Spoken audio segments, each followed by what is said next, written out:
Cincinnati.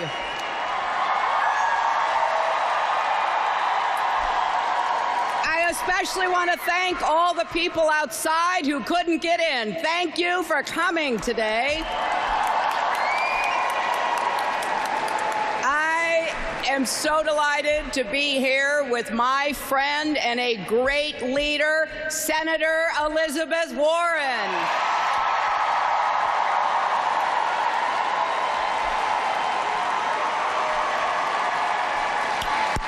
Now, you just saw why she is considered so terrific, so formidable, because she tells it like it is.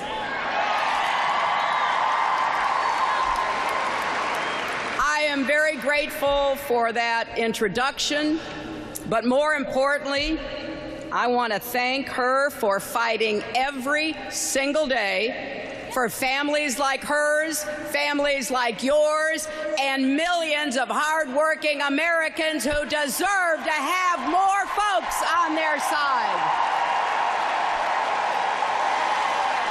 You know, Elizabeth and I came of age around the same time, and when we were coming up, as you heard her talking about her parents, her brothers, we believed in the American dream. It wasn't always going to be easy. My dad was a small businessman. It was hard work.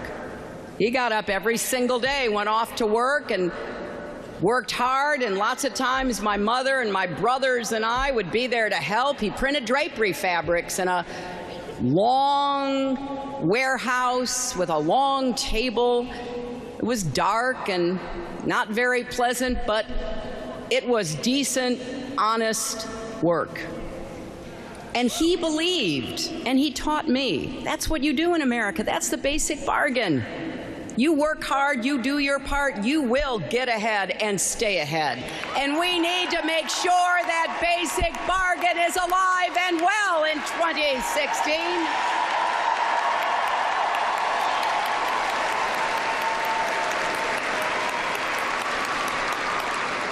Elizabeth is leading the fight to liberate millions of Americans from the burden of student debt and to make sure Washington never again profits off of our students. She and I agree the federal government should not be making money off of sending our young people to college to get an education.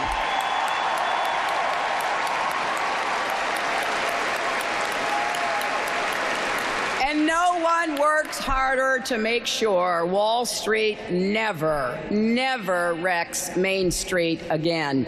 She's come up with a lot of great ideas, but here's one that has already made a big difference. It's called the Consumer Financial Protection Bureau.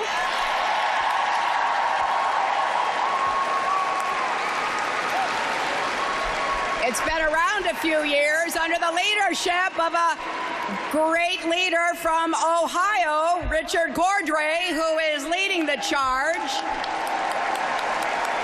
It has already, think about this, it's only been around a few years, but it has already returned over $10.8 billion to 25 million Americans who have been hurt by illegal financial practices. Now, that is what standing up and fighting to right economic wrongs looks like. And I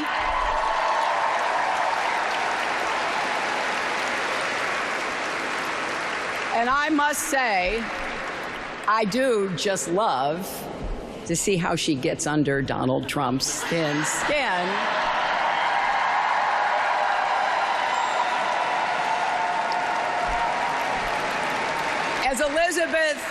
As Elizabeth made clear, Donald Trump proves every day he's not in it for the American people. He's in it only for himself. And Elizabeth reminds us of that every chance she gets, because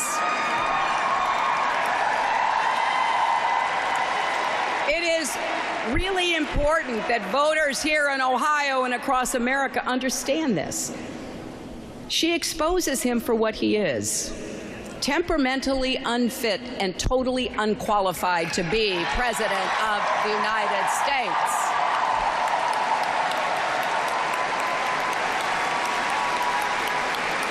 Now, some of the best TV since Elizabeth came to the Senate is actually on C-SPAN.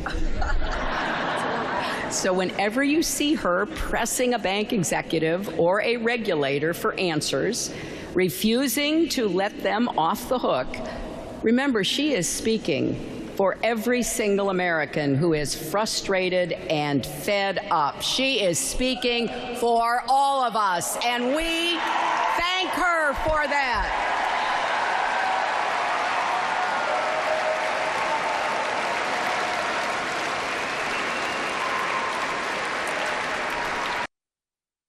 Elizabeth could be here with me in this glorious, beautiful building that has been rehabbed and put to new use as a museum,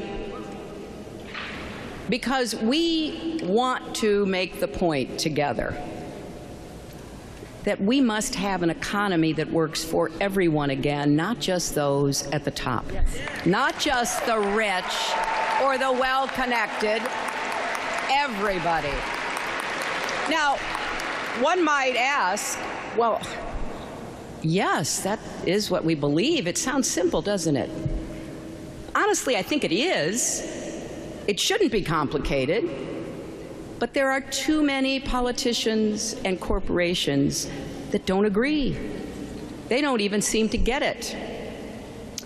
But you do, and we do. And for the past now more than a year, I have been traveling across our country, meeting people who have told me their wages haven't budged, even though they see executives who give themselves big bonuses. And you ask yourself, well, wait a minute. Why do the richest Americans and the biggest corporations get away with manipulating the tax code so they pay lower rates than you do? That's a good question. It doesn't make any sense. It doesn't make moral sense, economic sense, historic sense. And you know what else doesn't make sense? When leaders in Congress give more tax breaks to hedge fund millionaires instead of making investments in manufacturing, clean energy, and education that will actually create more good jobs.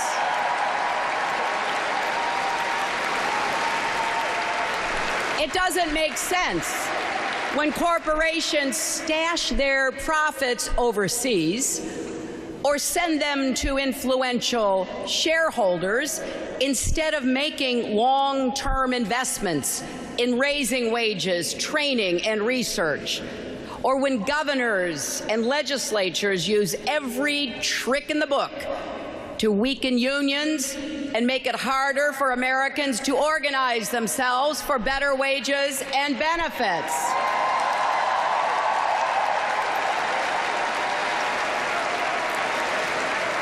You know what I'm talking about. Well, you've heard of right-to-work laws. Well, they're wrong for workers and they're wrong for America. None of this is right, my friends. But this election is a chance for us to make it right for the future, for our kids and our grandkids.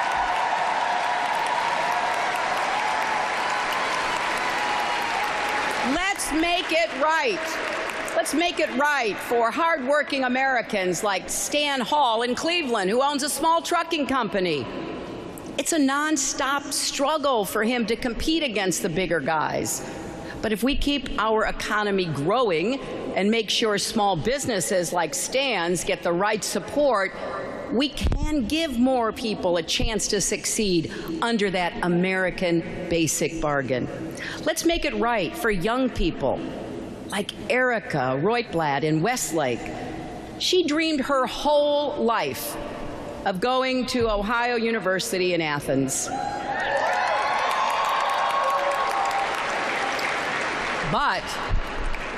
But the housing crash in 2008 wiped out her parents' savings and their small business.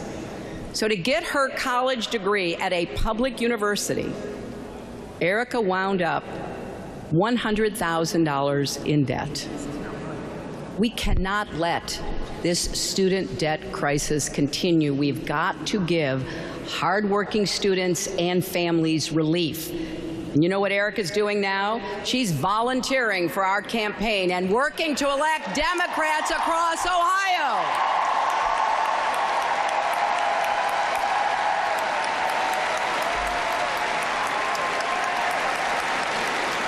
Stan's volunteering with us too, because he, like so many people across Ohio and across the country, know that we are fighting for a better future. I got into this race because I wanted to even the odds for people who have the odds stacked against them. And this is not a time for half measures. To build an economy that works for everyone, not just those at the top, we've got to go big and we've got to go bold. So,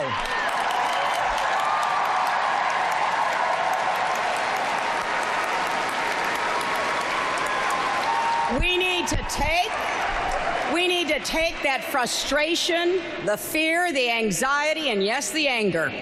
And after we have vented it, we need to work together to achieve the kind of changes that will give everybody in this country a better shot. So let's set 5 ambitious goals for our economy. Let's break through the dysfunction in Washington and make the biggest investment in new, good-paying jobs since World War II. Let's do what we need to do to invest in infrastructure like President Eisenhower did with the interstate highway system. That's when Republicans used to believe in building America and putting Americans to work. That's what we're going to do again.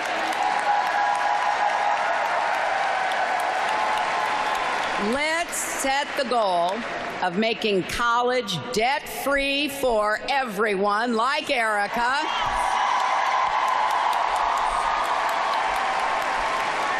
And let's provide debt relief.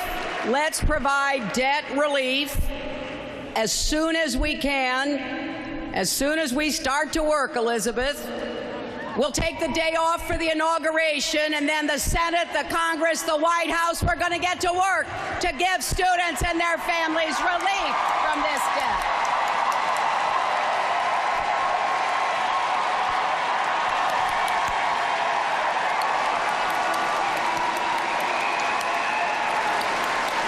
Now, we've got more work to do, so let's set the goal of rewriting the rules so more companies share profits with their employees, not just their executives.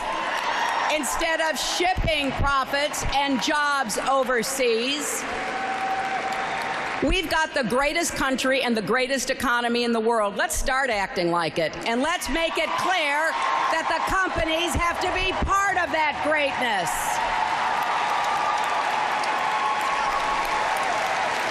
And let's set the goal of making sure that Wall Street and the wealthy pay their fair share of taxes.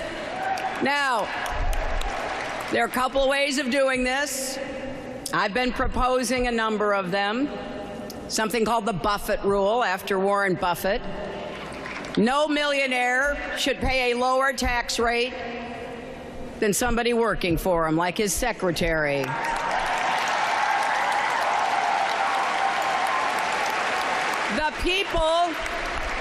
The people who have profited the most, even since the Great Recession, are people who now need to give back. This country has given so much to all of us, and everybody should share the burden. So I have made a pledge. I will not raise taxes on the middle class, but we are going to raise taxes on corporations and the wealthy.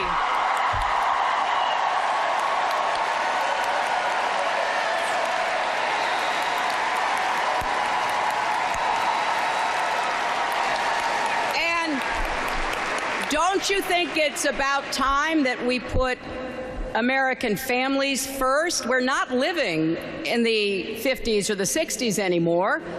We've got to catch up to how Americans actually live and work in the 21st century. I have met so many stressed out young parents.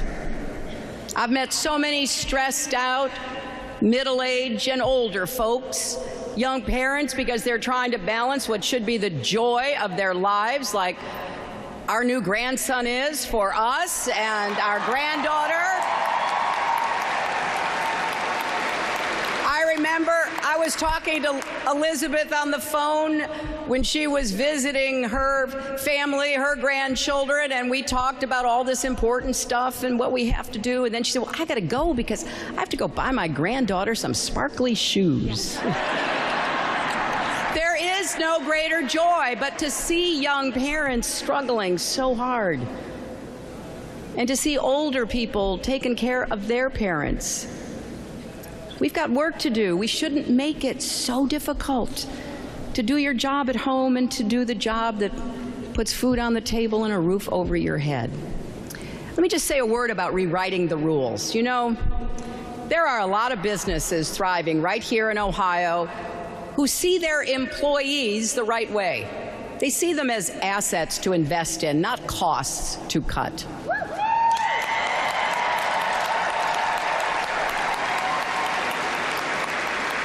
But unfortunately, there are too many who take the opposite view, and their behavior contributes to stagnant wages and lower economic growth. That's why, as president, I will work to reward companies that share profits with their employees on top of paying a good wage. Because if they can do it for their executives, they sure can do it for their workers.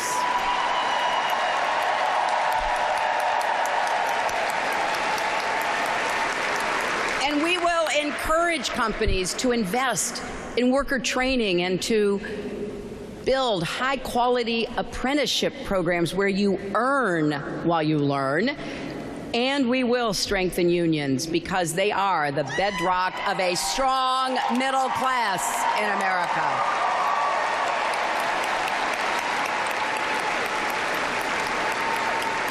Unions help bring back the auto industry in Ohio, and they will help bring back America from coast to coast. So here's our message. Here's our message to every corporate boardroom. Do the right thing by your employees and your country, and we will stand by you. But cheat your employees, exploit your customers, pollute our environment, or rip off taxpayers, and we will hold you accountable.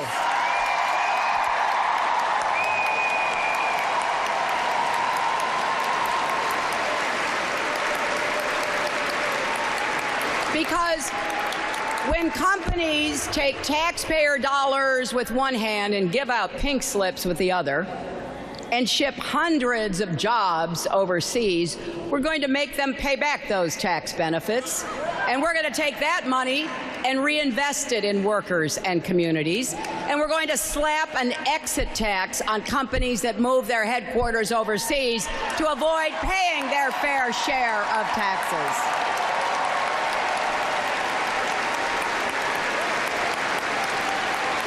And we will defend American jobs and American workers by saying no to bad trade deals like the Trans-Pacific Partnership and unfair trade practices like when China dumps cheap steel in our markets or uses weak rules of origin to undercut our car makers. I'm going to appoint a trade prosecutor who will report to the president. So we are going to end the abuse of our market, our workers, our people.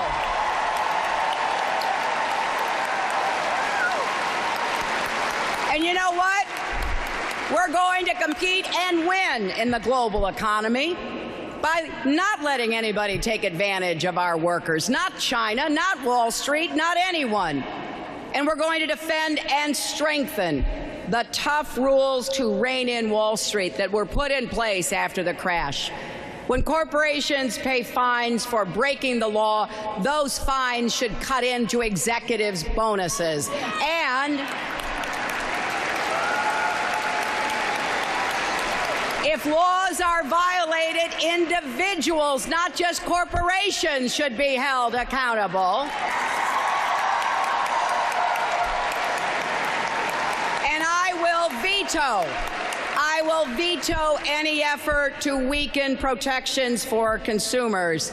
And while we're at it, we're going to finally make Wall Street, big corporations, and the super wealthy do more that's not only fair in terms of paying taxes, but which is right, because we can use that money to make these big, bold investments. That will help us build a stronger economy for decades to come. And you know what? That's not only good for families and workers, that's good for companies, for businesses. We are a 70% consumption economy, my friends. That means the more money that you have in your pocket that you can spend, the better that is for the economy. And the way things are right now, people are afraid. They're holding back. We've got to liberate the American consumer by protecting and helping the American worker. And we're going to make more things in America. We're going to ensure we have the most competitive auto and auto parts industries in the world.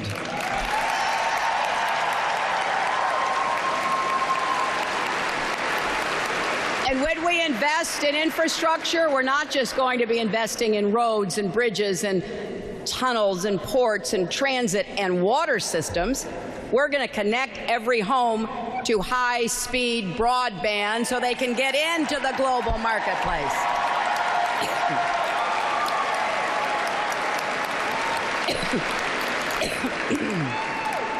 And we're going to fight climate change by making America the clean energy superpower of the 21st century.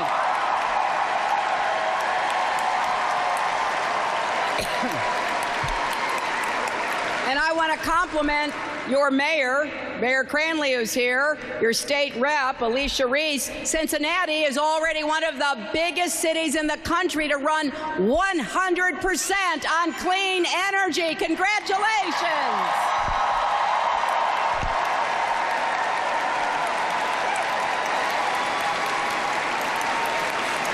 Tell you what, Mayor, I hope you don't mind if I go around the country and saying if you can do it in Cincinnati, you can do it anywhere. That's what we need across America.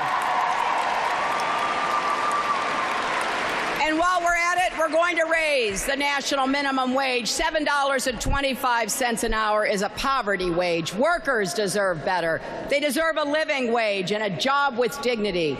Families deserve real support, like quality, affordable child care, paid family leave, and equal pay for women.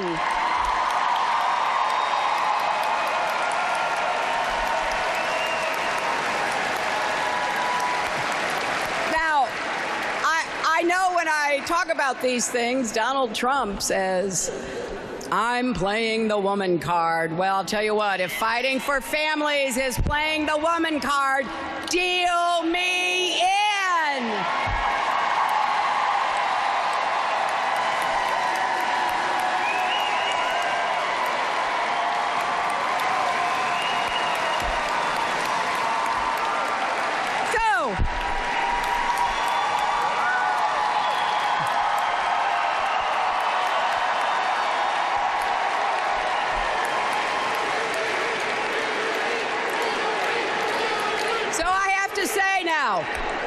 In order to achieve these goals, we have to go after and end the political dysfunction that's holding our country and economy back.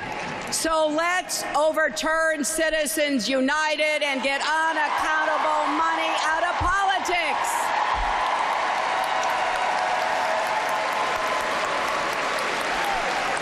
Let's shut off off the revolving door in Washington and make sure the foxes aren't guarding the hen house.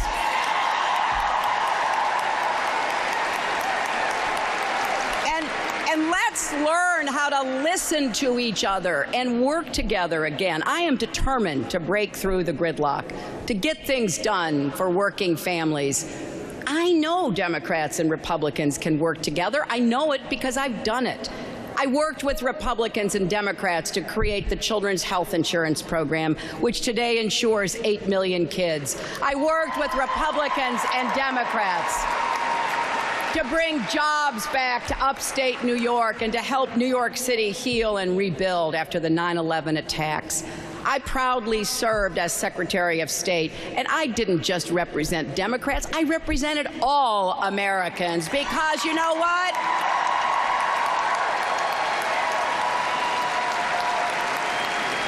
We're all on the same team. It's time we start acting like it. There's no limit to what we can achieve if we do. Now, I confess, it's true, I can be a little wonky. But I have this old-fashioned idea. If you're running for president, you should say what you want to do and how you will get it done.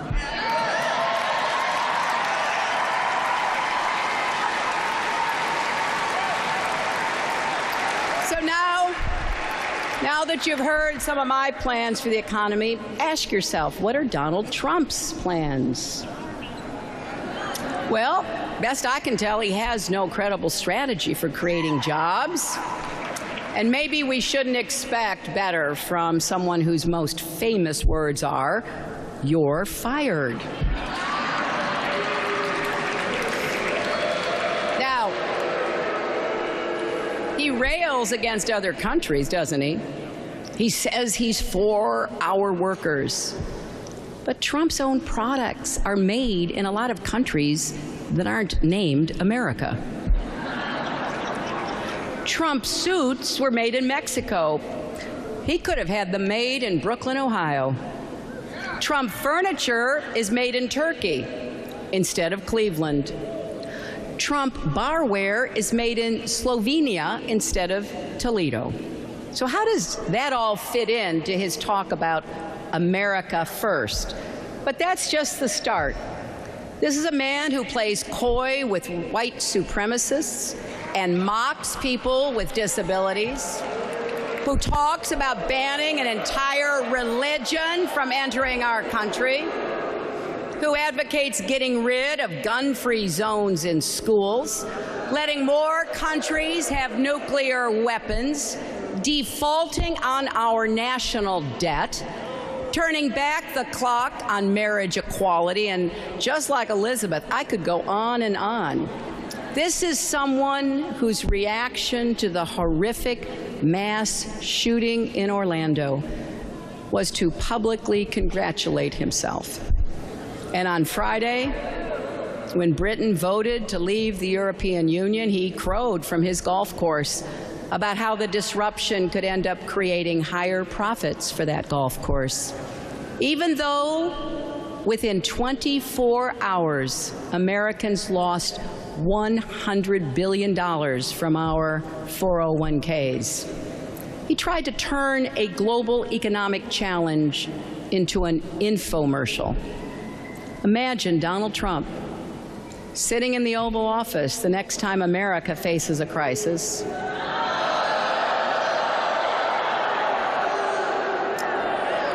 Imagine him being in charge when your jobs and savings are at stake. Imagine him trying to figure out what to do in case of an emergency.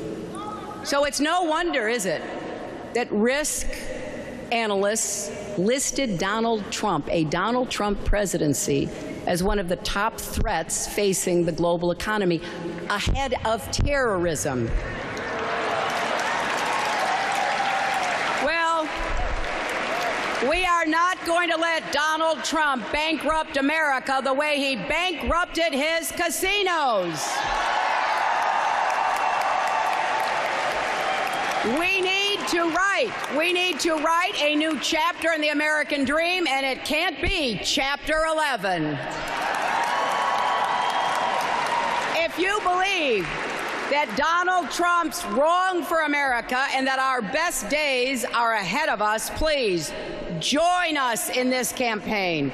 We are stronger together. We're stronger when we grow together, when we lift each other up, when our economy is working for everyone, not just those at the top.